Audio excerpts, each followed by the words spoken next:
Ladies and gentlemen, boys and girls, children of all ages, we are continuing to multiply. As I said moments ago, if standard algorithm doesn't work for you, you're going to have to find a strategy that works for you. You've been shown, I bet, 5,280 different strategies. Pick one that works for you. Do one that works for you. If you don't remember the strategies, go back and look at some of the posts that we've done earlier that show several videos on different strategies of multiplication. But we really have to understand multiplication. Rosita, what would my estimate for this be? Just look at my whole numbers. What are my two whole numbers?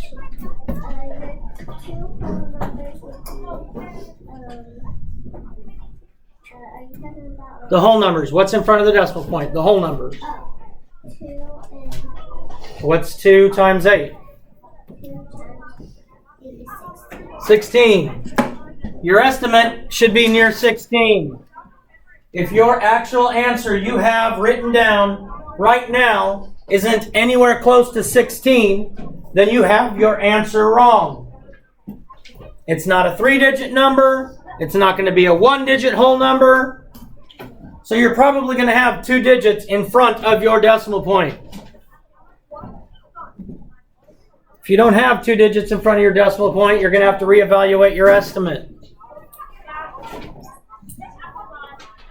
Ava, how many numbers should be behind my decimal point in the answer to this problem? 3. Why? Because there's 1, 2, 3 numbers behind the decimal point in the problem. There should be 3 numbers behind the decimal point in the answer. 3 numbers behind the decimal point in the answer. Now when I multiply, and they have decimals, I'm going to multiply ignoring the decimal points. I don't need the decimal points until I get to my final product. They're not important until I get to my final product.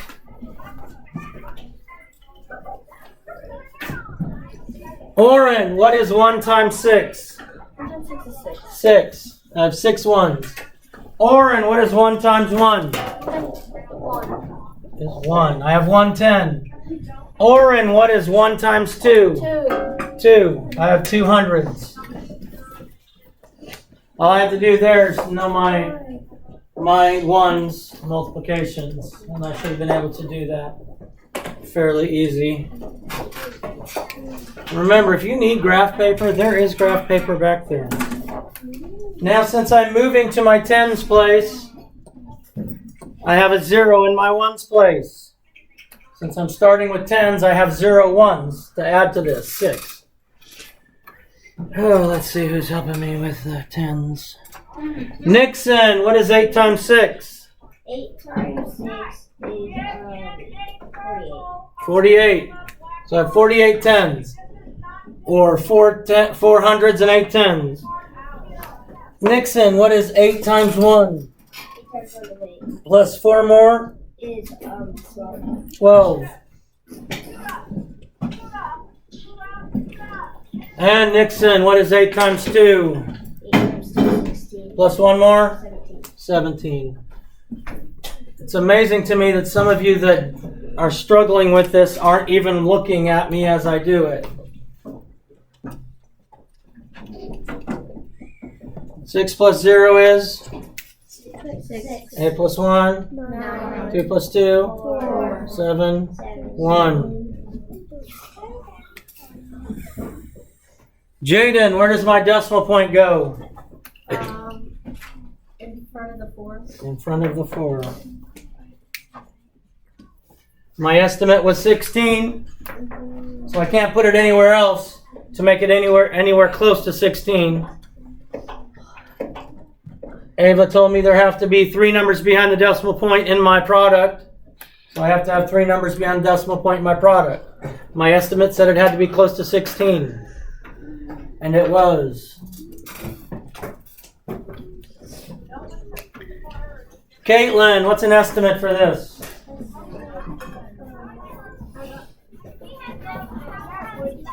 45. 42. How did you get that? I did 3 times 14. 3 times 14. Good. So 42 is your estimate. Seagal, how many numbers behind the decimal point in your answer? How many are behind it in the problem? 1. Good. There's only 1 number behind the decimal point in my problem. There needs to be only 1 number behind it in the answer. Yes, sir. It's 6 because 3 times 2 equals 6. No, I'm multiplying.